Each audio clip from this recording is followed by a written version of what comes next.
Hey, what's up, guys? It's Friday, and your boy Blue is back on the prowl in the coin market. Hope everyone's doing well.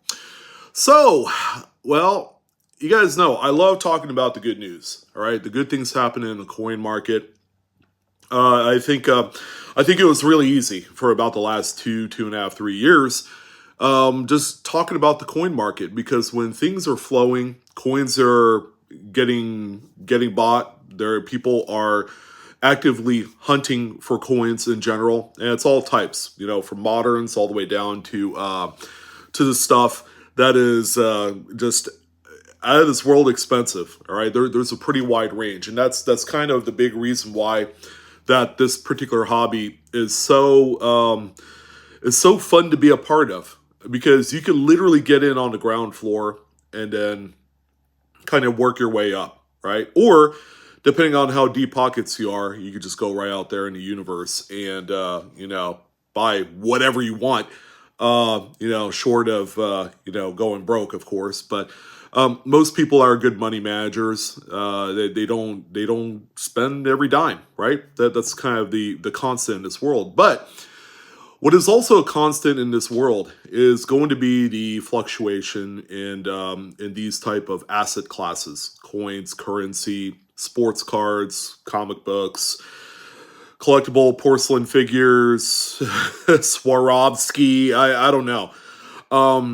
The market has been so good for such a long time that people have grown used to being immune to any correction in the marketplace. And when it's here and it's continuous and it's fluid and the market keeps going down, down, down to down, people are kind of blown away. What's happening? Is the sky falling?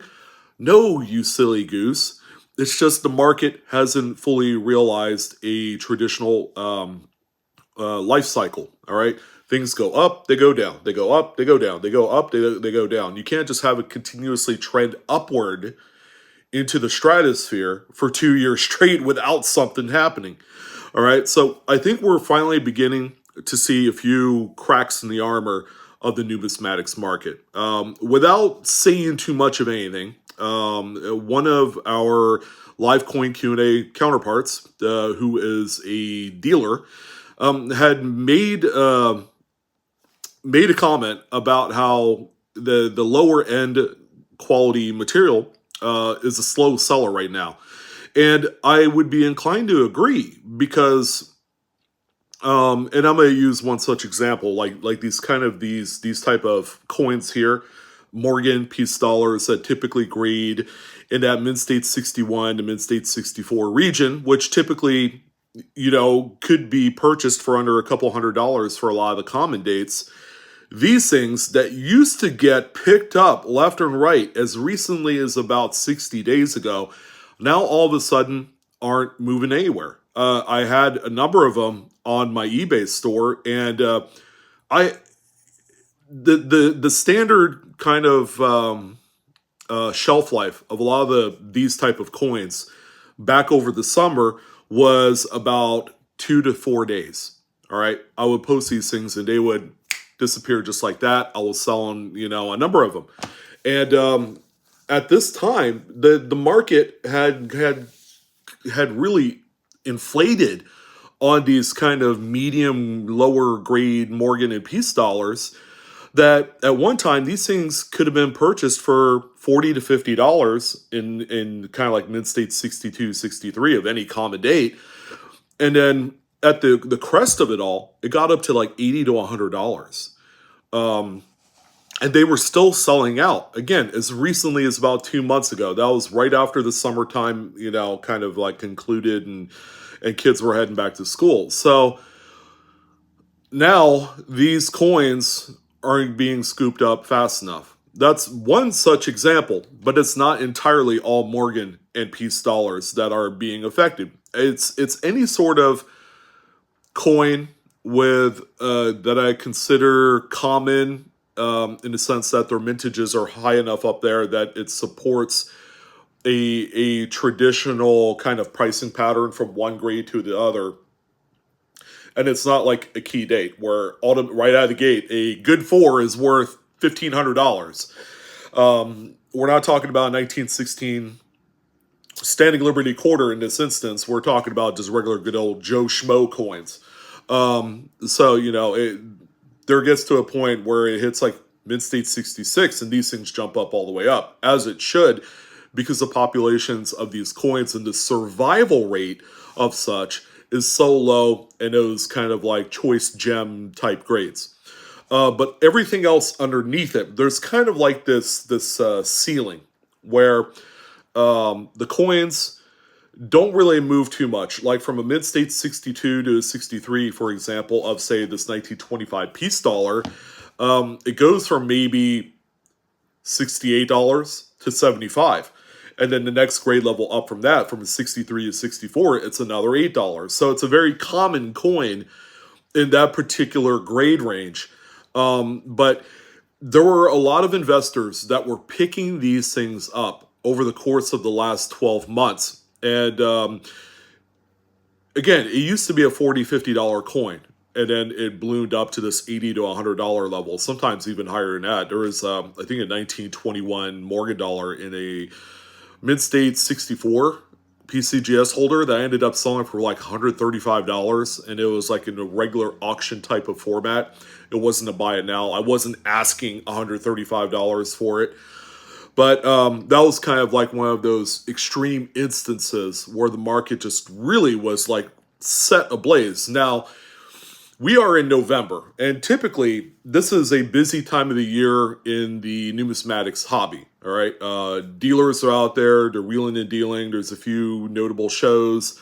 People at this point are off vacation from the summer, and they're out there going back and pursuing things like being a dealer or focusing on a registry set. Which, by the way, the registry is doing just fine, and so is the associated market attached to it. Those coins are still selling at healthy levels. There are a few coins that have kind of dipped at that point. But it takes no pride or joy for me to go out here and discuss the market dropping. But you guys need to know it, because I wouldn't be doing my job as a content creator in this space to not at least give you all of the information. Okay, I don't want to safeguard you guys and block you from the negativity, which is the market. And people have used that as such, recently, especially on like the sports card side and video game grading side of things. All sorts of negativity on that side. And as you guys know, I sell a lot of sports cards, but even I've seen those sales dip by a huge margin within the last 6 months. Just even basic rookies that are maybe parallels that I had for like $6 to $10 aren't all of a sudden selling anymore. So it's a time right now where the inflation has got the better of a lot of people, and the people that typically want to buy these cheaper, inexpensive coins that look great, now all of a sudden they're kind of pulling back and saying, well, I just really don't want to do this right now. And I just want to focus on family or getting ready for Christmas, which most people do anyways. So, things have changed. Now, it's not just the Morgan and Peace dollars that have been taking a hit on the lower end. Anything that's $250 and under, on like regular silver type coinage, taking a hit. So your kind of like average grade seated Liberty quarters and half dollars. It's like all across the spectrum. Anything that's $250 and lower in value at that grade. Common date seeded material. Kind of like it's very flat. What else? Pre-1933 gold. So all of the generic dates. I have a great example of that. I actually picked this one up here recently. And I thought about reselling it, but check it out. It's an AU58 1880 half eagle. All right. I ended up paying almost $100 less to buy this coin than I did 90 days ago. So I got this one for just over $500, whereas 6 months ago, good luck getting these things for under $600. But the price of gold hasn't really dropped tremendously to make that kind of adjustment in the actual value and the desirability of such coins. Now, where this coin would really shine is in like mint state 66 or 67. Though that's the type of collectible grade on such a common date half eagle, where it warrants that additional premium. And people to this day are still buying the high end stuff, no problem. And you could take a look at any of the big auction sites like Great Collections and Heritage. They are selling really well some of these higher end chase type pieces, whether it's like a high grade registry style or a type coin, or things that are like a key date. You know, your 1914D kind of like XF40, 45 grades, something that there's not enough of in the marketplace. For you know, it screws up the algorithms of supply and demand at that point, that those continuously sell at a really good price level. So I wanted to take some time, let you guys know that there is indeed a little bit of a slowdown. The market for some of these common under $250 coins is so deep and rich and plentiful right now. And the amount of buyers, they're holding back a little bit. Therefore, you know, accounting for less people out in the marketplace to actually want to buy these. So I thought I'd let you guys know. It's not saying it's like the sky is falling, you need to sell these and fire sale them right immediately. No, I would say just hold on to them. Don't, hold your position. All right, I'm gonna go do a silver junkie kind of like power play and let you guys know, hold your position at this point. Don't sell them needlessly unless your life depended on it, and it's the only stream of income that you do have. Then you do what you got to do. But now would be a good time to kind of sit back, take a break. I know there are dealers, large and small, that are taking this opportunity to pick up some really fantastic deals on the secondary market, and then we've seen quite a few of it. So again, think of it that way. Use it as an opportunity of the lifetime, I guess, to pick up what you need while it's affordable right now. Because again, like I said, the coin market is more volatile than any other asset class or collectible out there. The prices go up like this, and they're continuously roller coaster riding all the way through every single month of the year. So there's nothing really constant. There's nothing that's kind of like long term that we need to kind of worry about. But that's what I wanted to talk about on our Friday morning. Sorry it wasn't even better news, but the silver lining is you could go out there and buy up some of these, and maybe some online dealers like eBay and a few of the other ones, they might be more incentivized to accept a lower offer than what they're getting right now, all in the sake of trying to score a sale at this point. So that's it. Yeah, that's going to go ahead and do it. You guys take care. I'm your host, Sean, with Blue Ridge Silverhound.